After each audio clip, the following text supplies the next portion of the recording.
I came across this video, in a church where a pastor was praying. Not a pastor per se. I think a pastor was sitting on the altar, and then there were these guys, these boys, who were spraying money, spraying money, spraying money, spraying money. Over the years, I've said that Christianity, religion. Let me start with religion. Religion in this country is one of the biggest problems of this country. Now let me come to Christianity.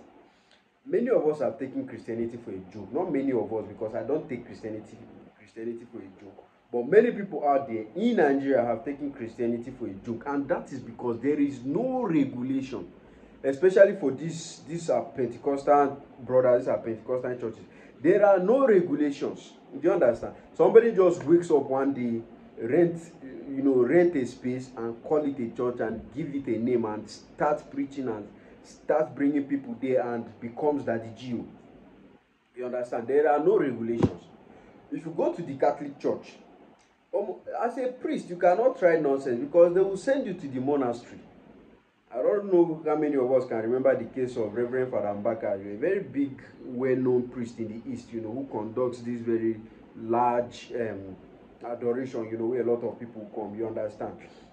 And the church noticed that Mbaka was not, there were some conducts that Mbaka was doing that they weren't comfortable with it. Do you understand? So as big as a person Father Mbaka was subject to a bishop that could call Father Mbaka, punish Father Mbaka by sending Father Mbaka to the monastery.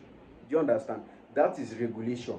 In the Catholic Church, we discovered that if a priest should mess up, see, they can punish you by sending you to a place where they will even forget about you. Like it will be 10 years later, they will remember, okay, the church will not remember, okay, we sent this person to this place. What did this person do again before they will start judging your case?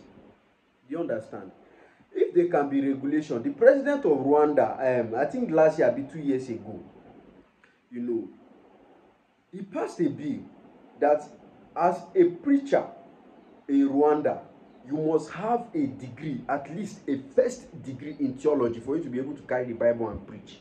And not what we are doing in Nigeria. I remember when I was in the university, if you come out of the street of my school, you walk not less than in less than 200 meters, you will find nothing less than 50 churches with different names. Some of their names, my God, I don't know, but for people who are in Abuja, go to this place. What's the name of this place? I'm trying to remember the name of this place.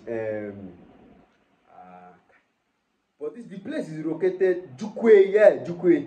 If you, if you go to Jukwe, the amount of churches you see with the funny names you see, names like let's go to your village. Your mother is your problem. That's the name of the church. Let's go to your village. You hear names of church like your mother is your problem. Your uncle is the reason you are not progressing. And if I as funny as this may sound, go to Jukwe. You see there's a road that they even call Prayer Road. I've been to that place, I think 6 times, because I have an uncle there. If you go to Prayer Road, there's this mountain there that at least, if you go to that, every time you pass that place, you must see somebody on that mountain praying.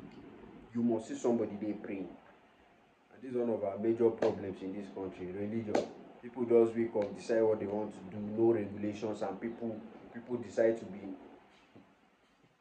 let me save that word. I am ready to see you.